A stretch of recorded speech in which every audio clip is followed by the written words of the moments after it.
بسم الله الرحمن الرحيم والحمد لله رب العالمين والصلاة والسلام على سيد المرسلين. Petite parenthèse entre les cours, simplement pour insister sur un point que malheureusement s'est propagé, qui est la médisance, al-ghib. Les frères et les sœurs doivent faire attention par rapport à ça. Ils doivent faire attention par rapport à ça, car la médisance est un grand péché. Et Allah Azza wa Jal l'a interdit dans le Coran, dans le hadith. La médisance est un grand péché à ne pas négliger. Mais malheureusement, on voit certains frères et certaines sœurs parler sans se retenir sur leurs frères, les descendre, les rabaisser, rabaisser leurs affaires, rabaisser leur religion, rabaisser leur science, etc., etc. Et il y en a, et c'est les pires en général, ils habillent leur égoïsme, leur mal avec la charia, c'est-à-dire qu'ils parlent sur ses frères ou ils parlent sur ses sœurs en te disant nous disons ça, nous défendons la religion d'Allah. Le frère il se trompe, le frère non, en réalité il dit ça pour défendre son ego et pour assouvir sa jalousie et son animosité envers son frère ou la sœur envers sa sœur. Ne tombez pas dans le piège de ces gens-là. Le riba, Allah il l'a interdit dans le Coran. Allah dans le Coran il a dit لا يغتب بعضكم بعضا أيحب أحدكم أن يأكل لحم أخيه ميتا فكرهتموه واتقوا الله إن الله تواب رحيم. Il a dit ولا يغتب بعضكم بعضا, que aucun de vous ne médise sur l'autre. أيحب أحدكم أن يأكل لحم أخيه ميتا فكرهتموه. L'un d'entre vous veut-il manger la viande du cadavre de son frère? Pourquoi il a donné, et Allah il a donné la personne sur qui tu fais la médisance, il l'a donné en exemple à un cadavre. C'est parce que celui sur qui tu parles, il ne peut pas se défendre. Il n'est pas là, tu parles sur son dos. De la même manière, un cadavre, si tu vas le manger, il ne peut pas se défendre. Par conséquent, si on prend cet exemple-là au fait réel, si je te dis mange de ce cadavre, tu vas me dire t'es fou, comment? De la même manière, tu dois avoir la même réflexion quand je te dis de parler sur quelqu'un, tu dois en être dégoûté aussi, comme si tu allais manger un cadavre. Et sache que tout ce que tu dis, tu vas être jugé. Allah dans le Coran, il dit وَلَا تَقْفُ مَا لَيْسَ لَكَ بِهِ عِلْمٍ إِنَّ السَّمْعَ وَالْبَصَرَ وَالْفُؤَادَ كُلُّ أُولَئِكَ كَانَ عَنْهُ مَسْئُولًا. Ne parle pas de ce que tu n'as pas de science dessus. Et sache que lui, que ton oui, ta vue et ton cœur, tout ça, tu en seras questionné, tu en seras jugé, tout ce que tu dis, tout ce que tu as laissé entendre, et même si tu entends le riba sans rejeter, sans dire taqillah, c'est haram, ne parle pas sur le frère, etc. Tout ce que tu fais, tu en seras jugé. Ne parle pas sans science. Quelqu'un il vient, il te dit telle personne c'est un ignorant, telle personne c'est un voleur, telle personne c'est un si. Et toi tu sais pas et tu propages comme ça, et simplement, ou alors tu prends goût à l'écouter, ah oui c'est un voleur. C'est un grand péché. C'est un grand péché, subhanallah. Comment un péché comme celui-là peut se banaliser entre les musulmans? Et sachez que Allah dans le Coran il dit ما يلفظ من قول إلا لديه رقيب عتيد. Il n'y a pas une seule parole que tu prononces sans qu'il y a un ange qui témoigne et un ange qui écrit. Sache que tout ce que tu dis, et tu vas en être jugé. Sache-le. Chaque mot qui sort de ta bouche, tu en seras jugé. Et le dalil, c'est que Allah il dit ما يلفظ من قول. Et tu prononces pas une seule parole sans qu'il y ait un ange qui l'écrit, un ange qui témoigne pour que tu en sois jugé le jour du jugement dernier. Par conséquent, préserve ta langue et sache que ta langue est une épée à double tranchant. Si tu l'utilises pour le bien, elle va te ramener le bien, et si tu l'utilises pour le mal, elle va te ramener le mal. Et le Nabi sallallahu alayhi wa sallam il dit من كان يؤمن بالله واليوم الآخر فليقل خيرا أو ليصمت. Celui qui croit en Allah et au jour du jugement dernier, qu'il parle bien ou qu'il se taise. Et le Nabi sallallahu alayhi wa sallam il dit من كان يؤمن بالله واليوم الآخر فليقل خيرا أو ليصمت. Celui qui croit en Allah et au jour du jugement dernier, qu'il dise bien ou qu'il se tait. Et aussi il dit من يضمن لي ما بين لحييه وما بين رجليه أضمن له الجنة. Celui qui me garantit de préserver ce qu'il y a entre ses deux lèvres et entre ses deux jambes, je lui garantis le paradis. Par conséquent, préserve ta langue. Et ne crois pas que tout ce que tu dis, c'est rien. Non, parce que des fois, certaines choses, tu vas les prononcer, sur ton frère ou sur quelque chose comme ça. Toi, tu crois que c'est rien, alors qu'en réalité, wallah, tu as été maudit à cause de cette parole. Dans un autre hadith, le Nabi sallallahu alayhi wa sallam, an Abi Huraira, et le hadith est dans le Bukhari Muslim. Le Nabi, il dit, إن العبد لا يتكلم بالكلمة ما يتبين فيها يزل بها في النار أبعد مما بين المشرق والمغرب. Ça veut dire, l'un d'entre vous, il va dire une parole, il sait même pas que c'est un mal. Il parle comme ça. Il voit pas le mal dedans. Alors qu'en réalité, Allah lui a destiné qu'il va l'enfoncer loin dans l'enfer, aussi profond que ce qu'il y a entre le pôle Nord et le pôle Sud. Et toi, tu crois que c'est rien. Non, préserve ta langue. Dans une autre riwaya, le Nabi, il dit Inna ar-rajula la yatakallamu bil kalima la yara fiha ba'san yahwi biha 70 kharifan fi an-nar. L'homme, il parle une parole, il voit pas le mal dedans, alors que Allah, par cette parole, il va l'enfoncer 70 ans en enfer. Alors, méfie-toi, tiens ta langue. D'ailleurs, on pose la question au prophète, on lui dit, Ya Rasulallah, ma akthar ma yudkhil an-nas al-jannah. C'est quoi la chose qui fait le plus rentrer les gens au paradis? Qala at-taqwa wa husn al-khuluq. Il a dit, sallallahu alayhi wa sallam, la crainte d'Allah et le bon comportement. Ils lui disent, wa ma akthar ma yudkhil an-nas al-nar. C'est quoi la chose qui fait le plus rentrer les gens en enfer? Qala al-fam wa al-farj. La bouche, ce que tu dis avec ta bouche, est ta partie intime, yani à cause de la fornication. Par conséquent, tiens ta langue, barakallahu fik, et évite aux musulmans le mal de ta langue. Et le Nabi sallallahu alayhi wa sallam, on lui pose la question, on lui dit, Ya Rasulallah, ayyul muslimina afdal, qala man salima al-muslimuna min lisanihi wa yadihi. Il y a le hadith an Abi Moussa al-Ash'ari. Il y a un homme, on le dit, il vient vers le prophète, il dit, Ya Rasulallah, qui est le meilleur des musulmans? Il a dit celui que les musulmans ils sont à l'abri de sa langue et de sa main. Dans une autre riwaya, la riwaya de Abdullah ibn Amr ibn al-As radiyallahu anhu, le Nabi sallallahu alayhi wa sallam a dit Al-Muslim man salim al-muslimun min lisanihi wa yadihi. Le musulman, c'est celui que les musulmans ils sont à l'abri de sa langue et de sa main. Ça veut dire il leur fait pas d'injustice avec sa main et il leur fait pas d'injustice avec sa langue. Il leur fait pas de médisance, pas de namim, il ment pas sur eux, il les insulte pas. Mais tiens ta langue, subhanallah. Et sache que la préservation, elle est dans le fait que tu tiennes ta langue. Tiens ta langue. Et le Nabi sallallahu alayhi wa sallam, il dit Amlik alayka lisanik. Parce qu'il y a un homme, il est venu vers lui, je crois que c'était Uqba ibn Amr, je me rappelle plus très bien. Et il lui a dit Ya Rasulallah, man najat, c'est quoi la préservation? Donne-moi quelque chose, donne-moi un conseil ou que je le fais, je vais être préservé du mal.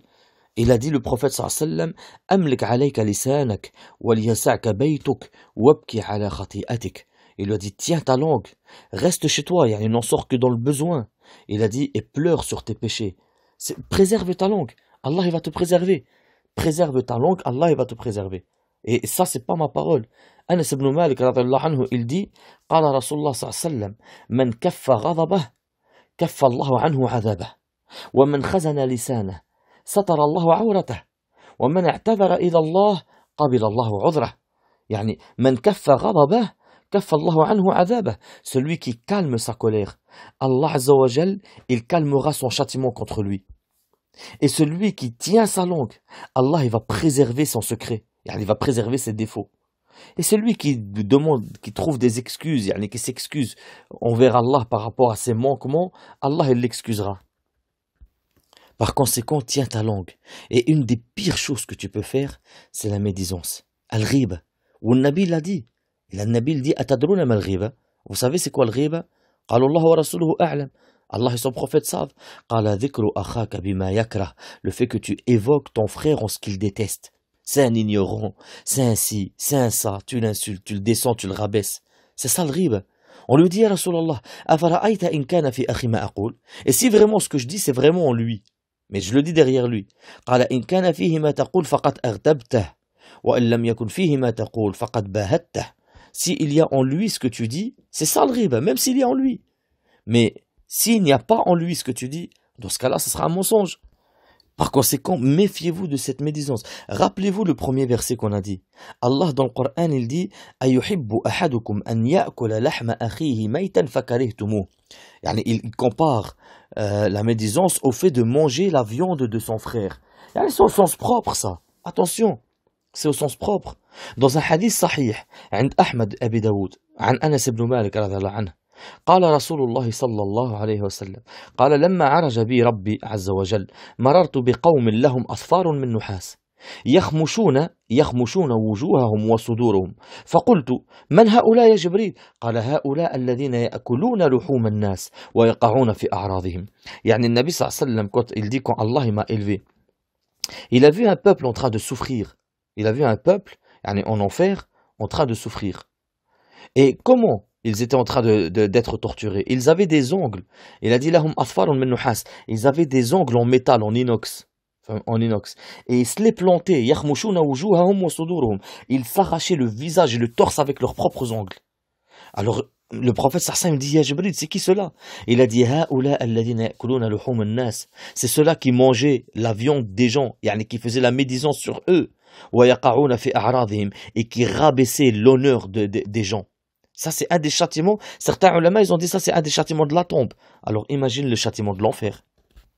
Et certains ulama, ils ont dit c'est un des châtiments qui se trouve être en enfer. Mais dans tous les cas, Allah al-afwa al-afia, on demande à Allah qu'il nous préserve de ce châtiment. Et si tu veux que Allah te préserve de ce châtiment, préserve ta langue. Attention, pas que la langue, même tes actes. Tu peux tomber dans le riba avec tes actes, ou même avec le doua. Quelqu'un, comment il va, je sais pas moi, comment il va un tel?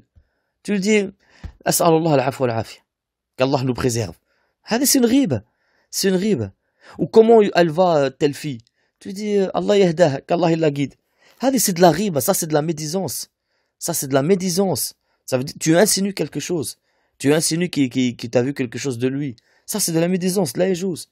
Même le fait de faire avec des gestes. Il est petit avec ta main, ou il est pas beau en montrant avec tes mains. Même ça. عن عائشة رضي الله عنها قالت قلت للنبي صلى الله عليه وسلم حسبك من صفية كذا وكذا قال بعض الرواة تعني قصيرة فقال لقد قلت كلمة لو مزجت بماء البحر لمزجته. Ça veut dire que Aïcha radiallahu anha, elle a dit Safiya, elle est comme ça, et elle a montré sa main, elle est petite en taille, avec sa main. Le prophète lui a dit, tu as dit une parole, que si elle s'était mélangée avec l'eau de la mer, elle aurait sali l'eau de la mer. Imaginez-vous, juste parce qu'elle a dit elle est petite, juste ça. Aïcha radiallahu anha, regardez la réponse que le prophète sallallahu alayhi wa sallam, il lui dit. Alors qu'est-ce que vous pensez quand tu critiques ton frère, tu le descends, ou tu critiques ta sœur, tu la descends, un ignorant, un ci, un ça. Subhanallah, si ton cœur il est malade au point que tu puisses manger la viande de ton frère sans que ça bouge dans ton cœur, c'est que ton cœur il est mort. Mais si ça bouge un petit peu dans ton cœur et que ça te fait de la peine, alhamdoulilah, c'est que ton cœur il est malade, cherche à guérir ton cœur, barakallahu fik. Et il y a le remède, tiens ta langue et demande à Allah qu'il guérisse ton cœur, demande à Allah qu'il guérisse ta langue, demande à Allah qu'il te préserve du mal de ta langue, qu'il te préserve du mal de ton cœur, du mal de tes oreilles si tu entends le riba et que tu ne réagis pas. عن شكل بن حميد رضي الله عنه قال رسول الله صلى الله عليه وسلم قل اللهم إني أعوذ بك من شر سمعي ومن شر بصري ومن شر لساني ومن شر قلبي ومن شر مني. يعني شكل بن حميد, le prophète lui a dit, dis, je demande qu'Allah il me préserve contre le mal de mes oreilles, contre le mal de ma vue, contre le mal de ma langue, contre le mal de mon cœur et contre le mal de mon sperme. Et même si c'est pas toi qui fais la médisance et que tu entends quelqu'un faire de la médisance, ne reste pas. Déjà, premièrement, le Nabi a dit Man minkum ra'a munkar falyughayyirhu biyadihi. فإن لم يستطع فبلسانه فإن لم يستطع فبقلبه وذلك أضعف الإيمان. Si l'un d'entre vous il voit un mal, qu'il le change par sa main. S'il ne peut pas par sa langue, s'il ne peut pas par son cœur, et ça c'est la foi la plus faible. Ça veut dire la personne qui fait le riba, tu dis taqillah, arrête. Si tu vois qu'il ne s'arrête pas, tu restes pas avec lui. لا يجوز que tu restes avec lui. Allah il dit dans le Coran وإذا سمعوا اللغو أعرضوا عنه. S'ils entendent la parole mauvaise, ils s'en éloignent. فهمت؟ Dans un autre verset, il dit وَالَّذِينَ هُمْ عَنِ اللَّغْوِ مُعْرِضُونَ. Ils s'éloignent de l'agou, tout ce qui est médisance, tout ce qui est mensonge, tout ça. فهمت؟ Et je vous rappelle le verset qu'on a cité au départ. إِنَّ السَّمْعَ وَالْبَصَرَ وَالْفُؤَادَ كُلُّ أُولَئِكَ كَانَ عَنْهُ مسؤولا. Ton ouïe, ta vue et ton cœur, tout ça, tu en seras questionné. Tu en seras questionné, même ce que tu entends. فهمت؟ Ça veut dire, voilà, là il y a juste que tu entends le mal et tu te tais. D'ailleurs, dans un hadith sahih, le Nabi sallallahu alayhi wa sallam, il dit Man radda an irdi akhihi, yani fil ghayb, radda Allah an wajhihi an-nar yawm al-qiyamah. Celui qui défend son frère en son absence, Allah, le jour du jugement, il éloignera son visage de l'enfer. Par conséquent, barakallahu fikum, méfiez-vous de cette médisance que Allah a comparée au fait de manger la viande de ton frère, le cadavre de ton frère. Et le prophète, sallam, et quand il les a vus souffrir en enfer, Jibril a dit c'est ceux-là qui mangeaient la viande des gens, yani leur cadavre. Par conséquent, méfiez-vous de cela. Vous n'êtes utile qu'à vous-même en adorant Allah Azza wa Jal. Quand tu tiens ta langue, c'est toi que tu préserves. Mais quand tu parles sur quelqu'un, tu lui donnes tes hasanat en réalité. En réalité, tu n'es pas en train de le nuire. Tu es en train de te nuire qu'à toi-même. Par conséquent, barakallahu fikum, tenez votre langue. Et sachez une chose, le Nabi sallallahu alayhi wa sallam a dit عليك بحسن الخلق وطول الصمت فوالذي نفسي بيده ما تجمل الخلائق بمثلهما. Ça veut dire accrochez-vous au bon comportement et à la longitude du silence. Car je jure par celui qui tient mon âme entre ses mains que vous ne vous embellisserez pas par plus que ces deux-là. Subhanakallahumma wa bihamdik ashhadu an la ilaha illa ant astaghfiruka wa atubu ilayk.